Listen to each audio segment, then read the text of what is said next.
Hey guys, this week we're going to be talking about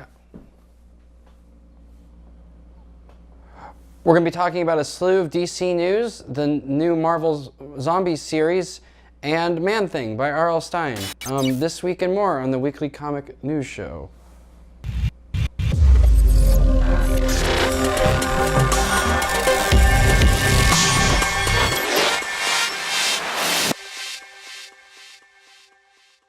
We here at Comics Verse would like to congratulate DC All Access host Jason Inman and his team on their successful Kickstarter project Jupiter Jet, about a girl with a jetpack and her genius younger brother. Look out for the creator-owned miniseries for all ages coming late 2017. We would also like to encourage everyone to show support for Comics Verse's very own Bob Franco and his Full of Errors comics. Check out the emotional original work in the link in the description. DC Comics has been so busy this week, it'd be easy to miss some news, so we've rounded up the big stories.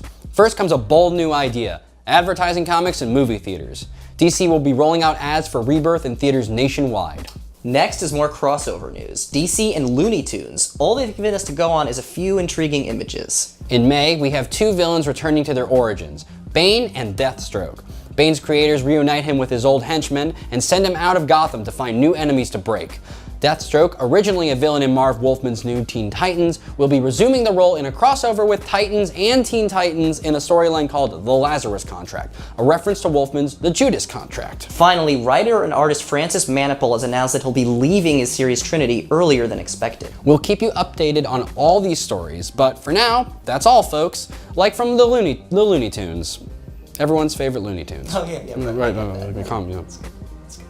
The mystery of the human Clark Kent will begin to unravel in Action Comics number 974. Lois Lane plans to get to the bottom of the mystery by going on a date with him. Think Superman will get jealous? In this exciting prelude to the massive upcoming Superman Reborn event, the conflict will come to a head. Our pal Kamandi returns this week in the Kamandi Challenge number 2. This issue's writer, Peter J. Tomasi of Superman fame, must save the last boy on Earth from the impending nuclear doom of the previous issue. That's the challenge, by the way. The writers leave Kamandi in some kind of bizarre trap for the next writer to write him out of, which is actually a pretty cool idea for a series. Way to go, Kamandi, you're a good boy. Get pumped, webheads. The original Webslinger returns this June. That's right, Peter Parker is back, and he's coming in swinging. Superstar writer Chip Zdarsky and Adam Kubert are bringing everyone's favorite neighborhood hero back in, the all-new Peter Parker of the Spectacular Spider-Man, filled with all the high-flying antics you've come to love.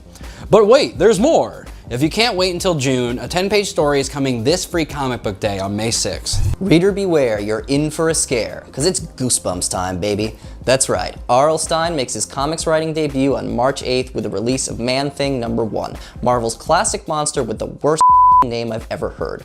Along with art by German Peralta, Stine's debut should be a real trip. Elektra 1 comes out this week, where we find our heroine in Vegas escaping a messy past with Daredevil and the like.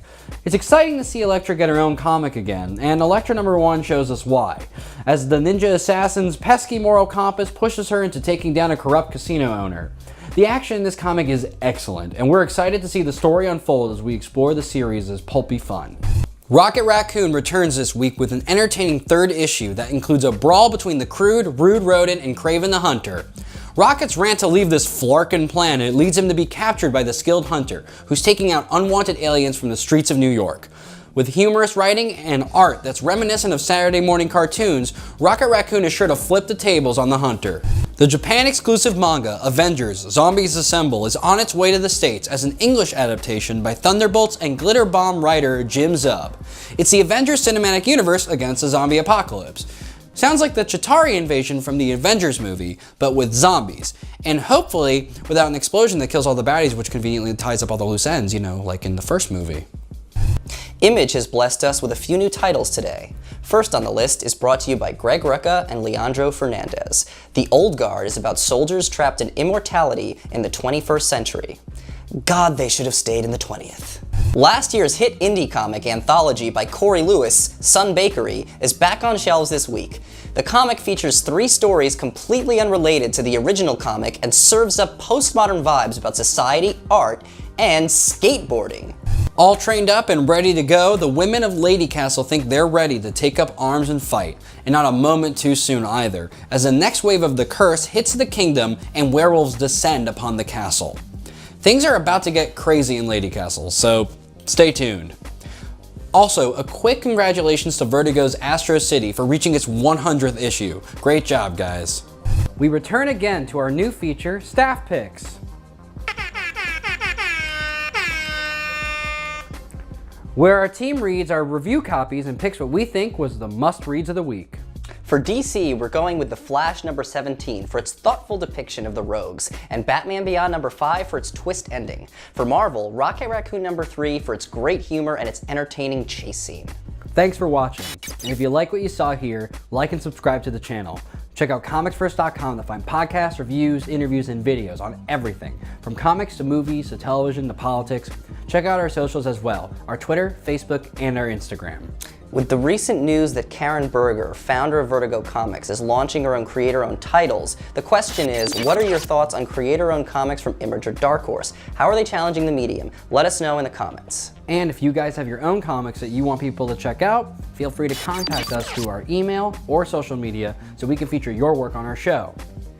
Thanks again for watching. Comics First, it's got the comics. I don't know who this is.